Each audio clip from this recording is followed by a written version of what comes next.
नमस्कार। हमारे YouTube channel college education में आप सभी का स्वागत है। ब्रिटेन का संविधान अपन देख रहे हैं और उसमें विधि का शासन और न्याय व्यवस्था से रिलेटेड क्वेश्चन लेके आया हूँ। क्वेश्चन देखिए, विधि के शासन का अर्थ बताइए। उत्तर है, विधि के शासन का अर्थ यह है कि कानून सर्वोच्च है, व्यक्ति सर्वोच्च नहीं है। सभी व्यक्ति कानून के अधीन हैं और कानून की नज़र में सभी व्यक्ति समान हैं। तो विधि का मतलब होता है कानून, शासन का मतलब होता है राज। तो कानून का राज, व्यक्ति का राज नहीं, कानून का राज। ठीक है, अगला क्वेश्चन देखिए, विधि के शासन पर डायसी की विचार बताइए। तो डायसी के अनुसार विधि के शासन का अर्थ यह है कि कानून सर्वोच्च है, व्यक्ति सर्वोच्च नहीं है और प्रत्येक व्यक्ति, चाहे उसका पद या स्थिति कुछ भी हो, वह राज्य की विधि के अधीन है और न्यायालयों के क्षेत्राधिकार के अधीन है। डायसी ने विधि के शासन के 3 प्रमुख पक्षों पर प्रकाश डाला है। पहला, विधि की सर्वोच्चता। दूसरा, सभी नागरिकों के लिए एक ही प्रकार की विधि और न्यायालय। तीसरा, विधि का शासन व्यक्ति के अधिकारों का रक्षक। तो ब्रिटेन का जो संविधान है उसकी प्रमुख विशेषता है विधि का शासन, और विधि के शासन के सिद्धांत की जो व्याख्या करने वाले विद्वान है वो है एवी डायसी। ठीक है, इनकी पुस्तक का नाम है law of the constitution, law of the constitution, जिसमें उन्होंने विधि के शासन पर विस्तार से प्रकाश डाला है। अगला क्वेश्चन देखिए, विधि के शासन की 3 प्रमुख विशेषताएं बताइए। तो विधि के शासन की विशेषताएं देखिए, विधि की सर्वोच्चता, यानी विधि के शासन में क्या होता है, कानून सबसे बड़ा होता है, व्यक्ति बड़ा नहीं होता है। चाहे कितने भी ऊंचे से ऊंचे पद पर बैठा हुआ व्यक्ति है, वो भी कानून के अधीन है और कानून का उल्लंघन करने पर उसके खिलाफ भी कार्रवाई हो सकती है।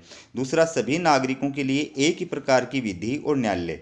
तो विधि के शासन में सभी व्यक्तियों के लिए एक ही प्रकार के कानून होते हैं और एक ही प्रकार के न्यायालय होते हैं। अलग अलग प्रकार की कानून और अलग अलग प्रकार के न्यायालय नहीं होते हैं। तीसरा, विधि का शासन व्यक्ति के अधिकारों का रक्षक है। ठीक है, व्यक्ति के जो अधिकार हैं उनकी रक्षा कौन करता है, विधि का शासन। अगर कानून के अनुसार शासन चलेगा तो व्यक्ति के अधिकार सुरक्षित रहेंगे, और व्यक्ति की इच्छा अनुसार शासन चलेगा तो उसमें व्यक्ति के अधिकार सुरक्षित नहीं रहेंगे।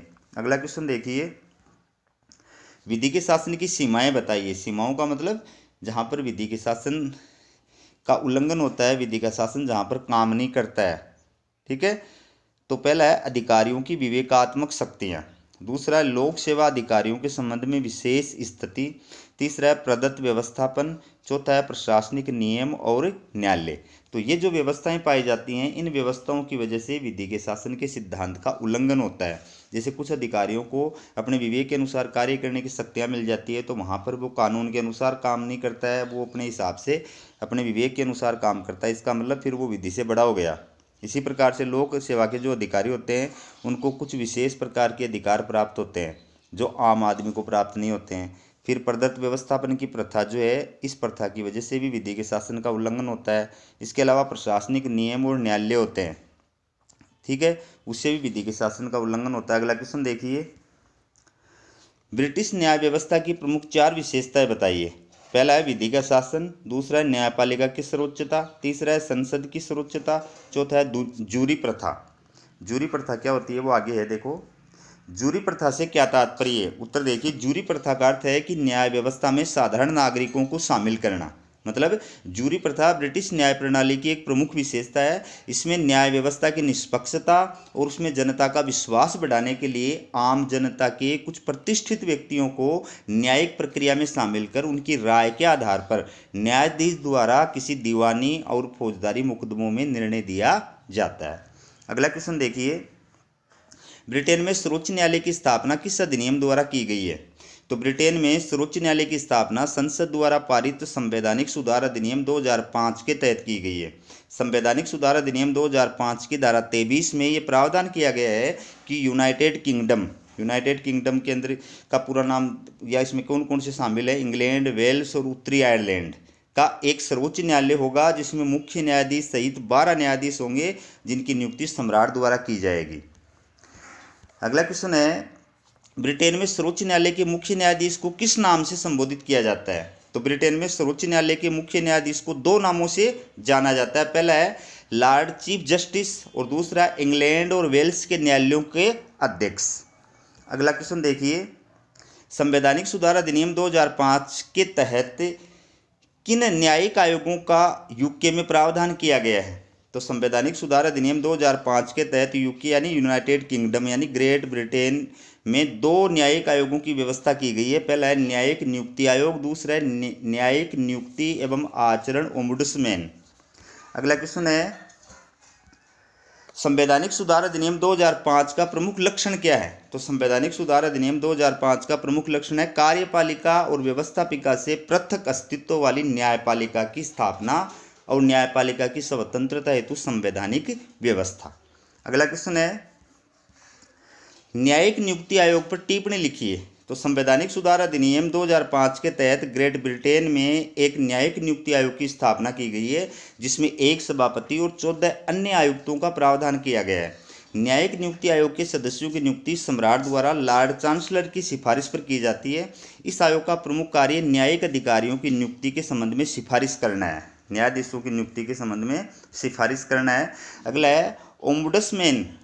तो संवैधानिक सुधार अधिनियम 2005 के तहत ग्रेट ब्रिटेन में न्यायाधीशों की नियुक्ति प्रक्रिया तथा उनके आचरण संबंधी शिकायतों की जांच करने के लिए एक आयोग की स्थापना की गई है, जिसे न्यायिक नियुक्ति एवं आचरण ओम्बुड्समैन कहा जाता है। ओम्बुड्समैन कार्यपालिका और न्यायपालिका से स्वतंत्र है और इसकी नियुक्ति लॉर्ड चांसलर की सिफारिश पर सम्राट द्वारा की जाती है। अगला क्वेश्चन देखिए, ग्रेट ब्रिटेन के सर्वोच्च न्यायालय के न्यायाधीशों की नियुक्ति के लिए आवश्यक योग्यताएं बताइए।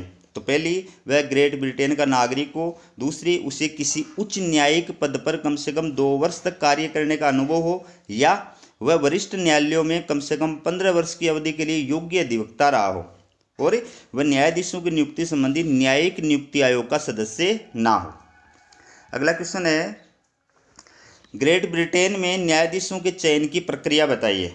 तो ग्रेट ब्रिटेन में सर्वोच्च न्यायालय के अध्यक्ष, उपाध्यक्ष तथा अन्य न्यायाधीशों के चयन की निम्न प्रक्रिया को अपनाया गया है।